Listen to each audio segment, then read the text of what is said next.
साखरा जवळ भीषण अपघात. 6 महिन्याच्या मुलीसह वडील जागीच ठार तर महिला गंभीर जखमी. तालुक्यातील साखरा, खुर्द येथे दिनांक 14 एप्रिल रोजी रात्री सुमारे 8 वाजताच्या दरम्यान पांढरकवडा रोडवर एका स्विफ्ट डिझायरने बोरवेलच्या ट्रकला जबर धडक दिल्याने एका 6 महिन्याच्या मुलीसह तिच्या वडिलांचा जागीच मृत्यू झाला असून एक महिला म्हणजे त्या गोंडस बाळांची आई गंभीर जखमी झाल्याची घटना घडली. साखरा येथे काल भीम जयंती उत्सवाच्या निमित्ताने आदिलाबाद येथील पाहुणे साईकिरण गोडगुल्ला हे सिद्धार्थ रामटेके यांच्याकडे आले होते.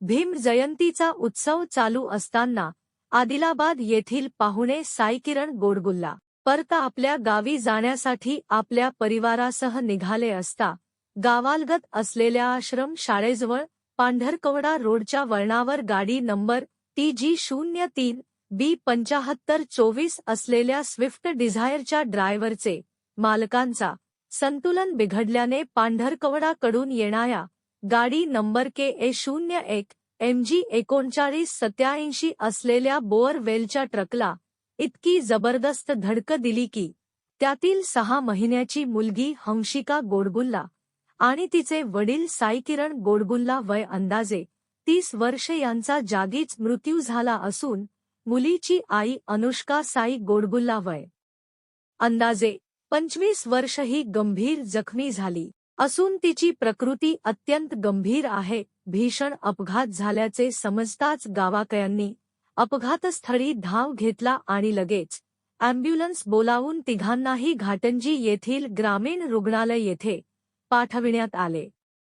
रुग्णालयात डॉक्टरांनी 6 महिन्याच्या मुलीसह तिच्या वडिलांना मृत घोषित केले, तर गंभीर जखमी असलेल्या मुलीच्या आईला प्राथमिक उपचारानंतर पुढील उपचारासाठी यवतमाळ येथे पाठविण्यात आले. सदर महिलेची प्रकृती गंभीर असून तिची सुद्धा वाचण्याची शक्यता कमी असल्याची चर्चा परिसरात होत आहे. त्यामुळे परिसरात सर्वत्र हळहळ व्यक्त होत आहे. साखरा परिसरात सततच्या होणाऱ्या अपघाताने गावातील नागरिकात आणि प्रवाशात भीतीचे वातावरण असून गावातील अपूर्ण असलेल्या रस्त्याचे रुंदीकरण कधी होतील असा सवाल आता गावाकयांना पडला आहे.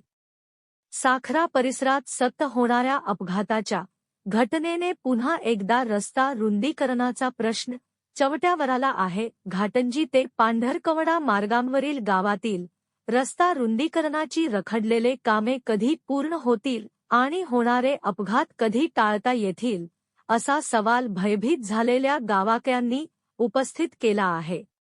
प्रतिनिधी मुझम्मिल पटेल, न्यूज 24, आपकी आवाज.